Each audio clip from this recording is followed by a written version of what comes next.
दैनिक भास्कर.com presents the visionaries. Bhopal की गलियों में गिल्ली डंडा से लेकर नेशनल लेवल के कंस्ट्रक्शन तक, कॉलेज राजनीति से एक कुशल एंटरप्रेन्योर तक, ये कहानी है दिलीप बिल्डकॉन ग्रुप के chairman and managing director Dilip Suryavanshi की।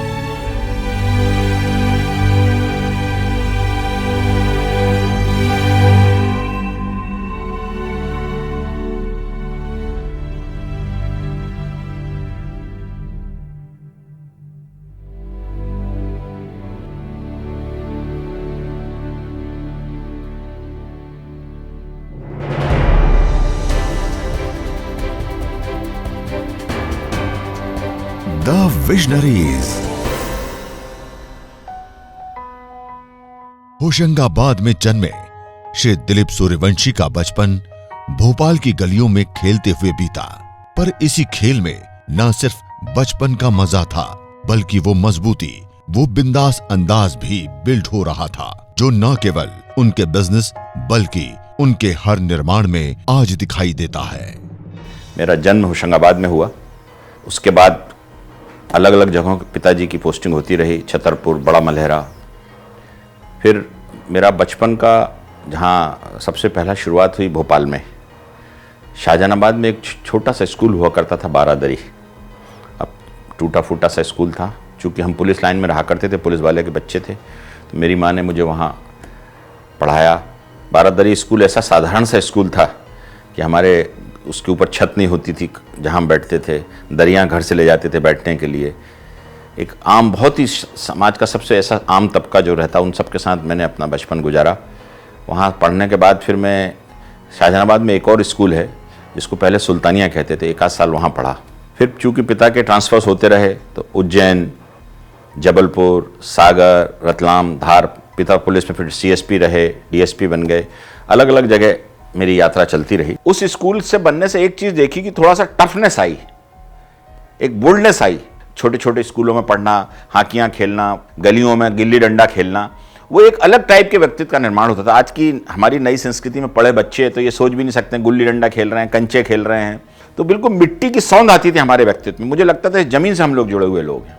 पिता के पुलिस में होने के कारण दिलीप सूर्यवंशी जी का बचपन कई शहरों में गुजरा। इस एक्सपोजर का उनके डेवलपमेंट में बड़ा हाथ रहा। स्कूलिंग खत्म कर दिलीप सूर्यवंशी ने जबलपुर में इंजीनियरिंग के लिए कॉलेज में एडमिशन लिया।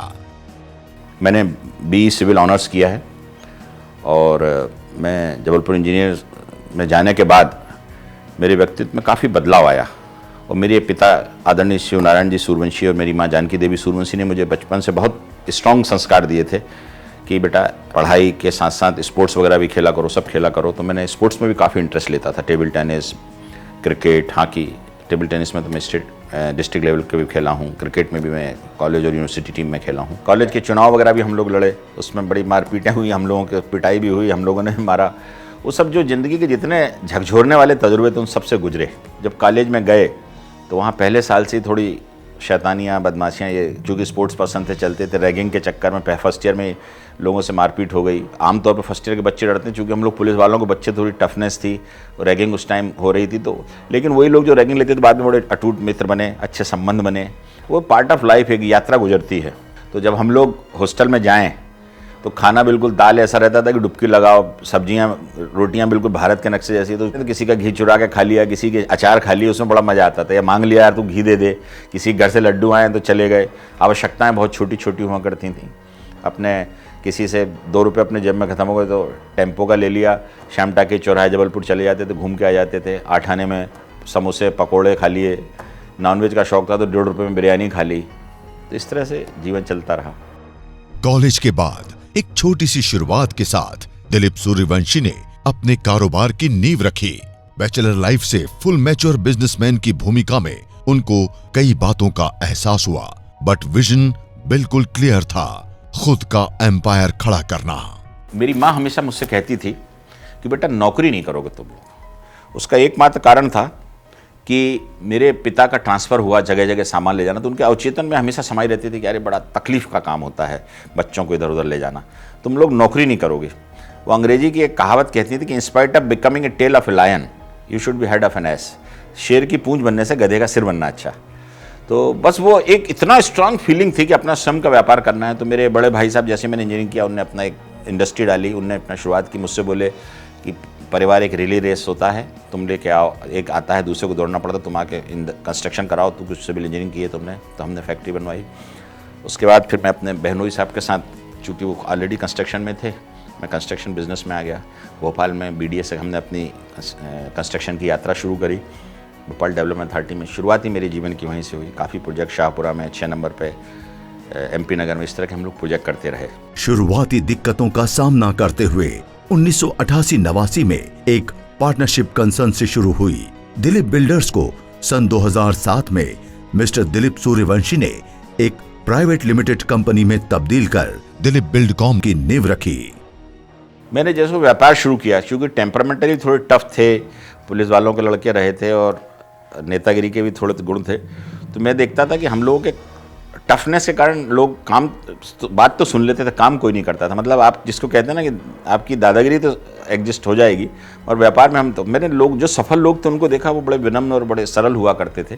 तो मुझे यही लगे कि इतने दिन हो गए हम लोग अभी तक इसमें काम नहीं कर पा रहे हैं, हमारा वर्किंग में क्या मिस्टेक है। तो वो निरंतर हर साल ये तजुर्बा हुआ, तो मुझे समझ में आया कि जब तक आप टोटल अच्छे रिश्ते क्या होते हैं, वो कई जो सक्सेसफुल व्यापारी थे, मैंने तो जीवन में देखा अच्छे रिश्ते हमेशा अनमोल होते हैं, इसका कोई कीमत नहीं होती। इंसान को सफल होने के लिए एक सरल और रिश्तों को बहुत गहराई से निभाना चाहिए। और जब आप कोई काम, व्हेन यू कैन, इंग्लिश में कहावत है, मैंने उस मतलब काफ़ी, मैंने 10-12 साल के व्यापार का, when you can kill a diabetic with sugar why to give him poison.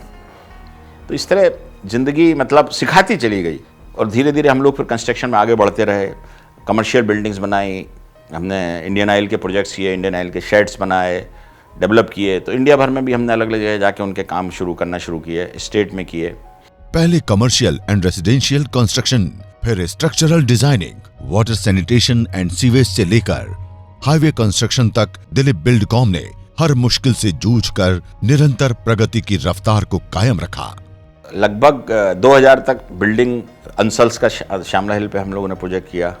फिर हमने भोज वेटलैंड का एक प्रोजेक्ट लिया, 2 जगह हमने सीवेज ट्रीटमेंट प्लांट लिया, उनमें ज़मीन के अंदर जाना था।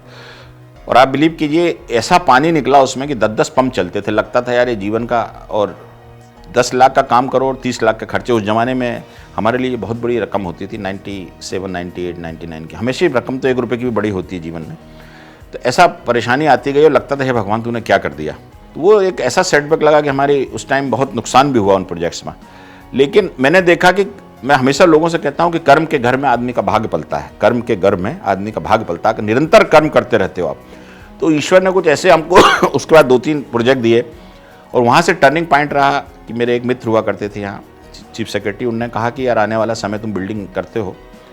AV सिंह साहब थे, बहुत अच्छे इंसान थे वो। उनने कहा कि आप रोड वर्क में ज़रूर जाइए। तो वहाँ से हमारा रोड वर्क में शुरुआत हुई। राजगढ़, बैरसियां, मध्य प्रदेश के कई जिलों से होते हुए अब दिलीप बिल्डकॉम की कंस्ट्रक्शन लिस्ट में कई प्रदेशों के मेजर प्रोजेक्ट्स शामिल हैं।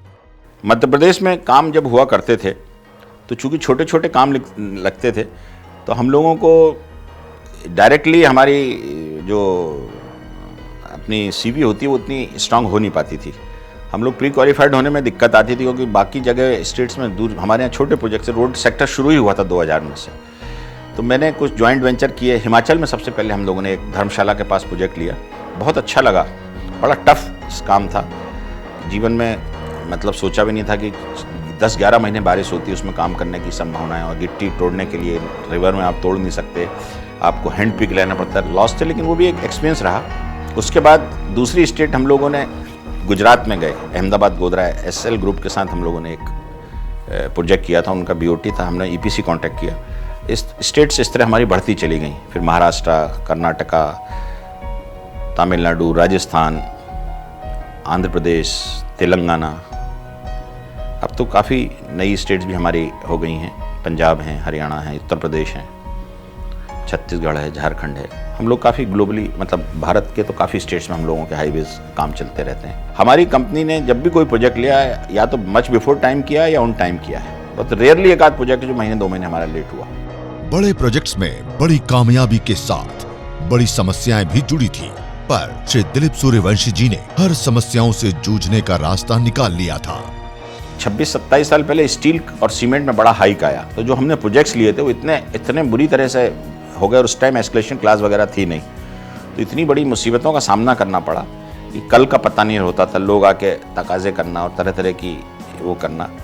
लेकिन मैंने देखा ये निरंतर आपको प्रयत्न करते रहना चाहिए। समस्याएं आती हैं, समस्याओं के निवारण जो होते हैं समस्याओं में घुस के ही कर सकते हो। आप किसी भी प्रॉब्लम से दूर खड़े होकर उस प्रॉब्लम को नहीं निकाल सकते। तो हम लोगों की ये एकदम कंटिन्यूस प्रोसेस होती थी कि प्रॉब्लम को कैसे सॉर्ट आउट किया जाए। देखिए, प्रोजेक्ट तो हमारे काफ़ी अच्छे रहे हैं। अहमदाबाद गोधरा एक हमारा जिंदगी का सबसे बड़ा जंप था। 1000 करोड़ का प्रोजेक्ट मिला था, हम लोग जो 100-200 करोड़ के काम करते थे। उसके पहले रतलाम जावरा एक हमको मिला था, वो भी हमारे को 150-125 करोड़ का था, वो भी हमारे को जंप मिला था।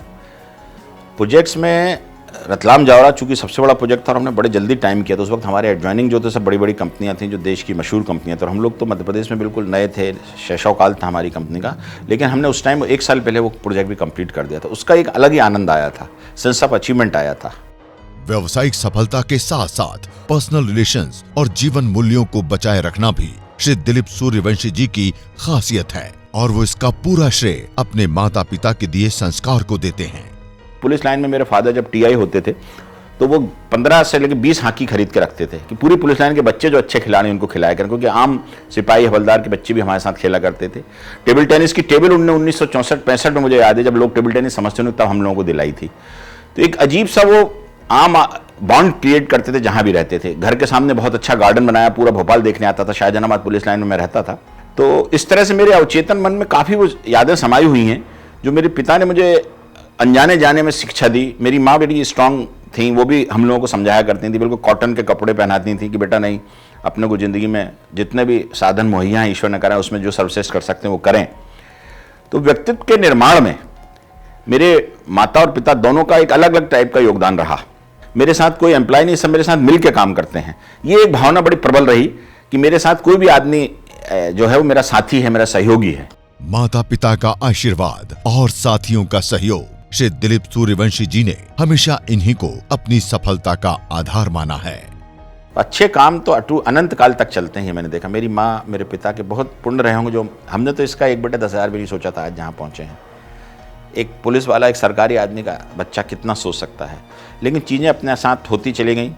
हमारे साथी लोग मिलते चले गए। हमारे देवेंद्र जैन जो एग्जीक्यूटिव डायरेक्टर हैं वो 95 में आया, आज हमारे सारे प्रोजेक्ट्स वो देखते हैं। और मैं सोचता हूँ कि भारत में जहाँ तक इंजीनियरिंग का सवाल है, देवेंद्र जैन हाईवे क्षेत्र में सबसे ज़्यादा एक्सपीरियंस है उनको, वो पूरे स्टेट्स की सब समझते हैं, जिसने हमारी मदद करी है। अवचेतन में हमेशा वो जिंदा रखना चाहिए, कभी भी ये नहीं मानना चाहिए कि मैंने किसी को किया। हर रिश्ता किस मोड़ पर जाके कितना महत्वपूर्ण बन जाए ये आप सोच नहीं सकते। श्री दिलीप सूर्यवंशी ने न सिर्फ एक सफल मुकाम हासिल किया है, बल्कि मुश्किल समय और चुनौतियों से भी जूझकर एक विजेता बनकर उभरे हैं। जिंदगी की शुरुआत मैंने जब व्यापार में करी तो शुरू के 4-5 साल हर प्रोजेक्ट में घाटा हुआ। जैसे मैंने बताया कि व्यापार करना आता नहीं था, व्यवहार में थोड़ी टफनेस होती थी, जो भी होती थी। मेरे शादी हुई, उसके बाद मुझे याद है कि ऐसी आर्थिक स्थितियां बदली कि मेरी पत्नी बेचारी मेरे को सहयोग देती थी। सीमा सूर्यवंशी मेरी जो पत्नी है, उन्होंने सारे ऑर्नामेंट तक गिरवी रखे।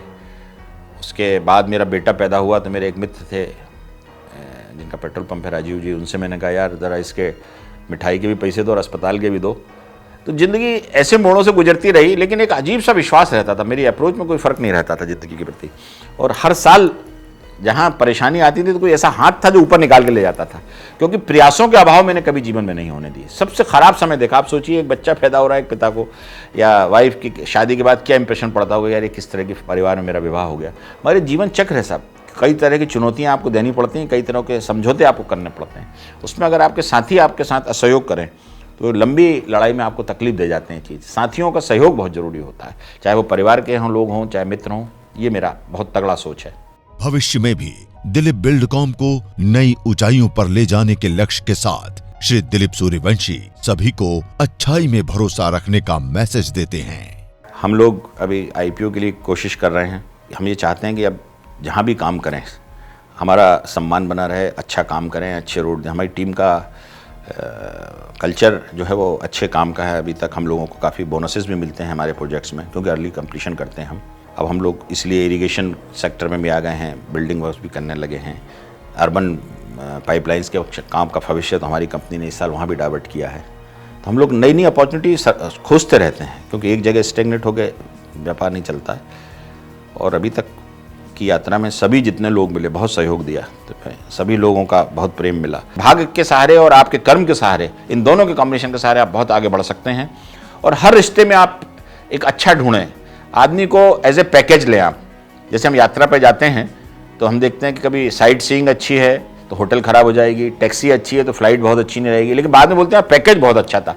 ऐसे हर इंसान में आप एज ए पैकेज देखोगे तो उसमें कुछ बहुत सारी खासियतें रहती हैं। इसलिए कभी किसी से मत पूछिए कि दुनिया बड़ी ख़राब है, लोग बड़े धोखेबाज हैं। मुझे तो लगता है मेरी आज तक की ज़िंदगी में मैंने धोखेबाज बेईमान ऐसे लोग ही नहीं देखे हैं। आप अपना स्वयं का तजुर्बा कीजिए, आप अपने स्वयं के पाइए, स्वयं के आकलन से आप पाएंगे कि ज़िंदगी और लोग बहुत अच्छे होते हैं, बहुत लाजवाब होते हैं। हर आदमी के अंदर मदद करने का बेपनाह अंश बना रहता है, लेकिन आपको इंसान अच्छा बनना पड़ेगा, तब सामने वाला आपको अच्छा इंसान मिलेगा। जैसा खुद रहेंगे वैसा पाएंगे आप। ये जीवन का बिल्कुल मुझे लगता है एक सत्य है जो मैंने तो महसूस किया, बाकियों का मैं नहीं जानता।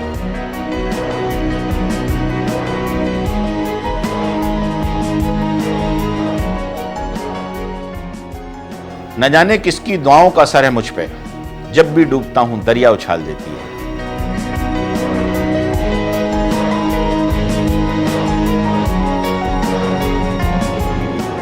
दुनिया का कोई भी दुख इंसान के साहस से बड़ा नहीं होता, हारा वही जो लड़ा नहीं होता।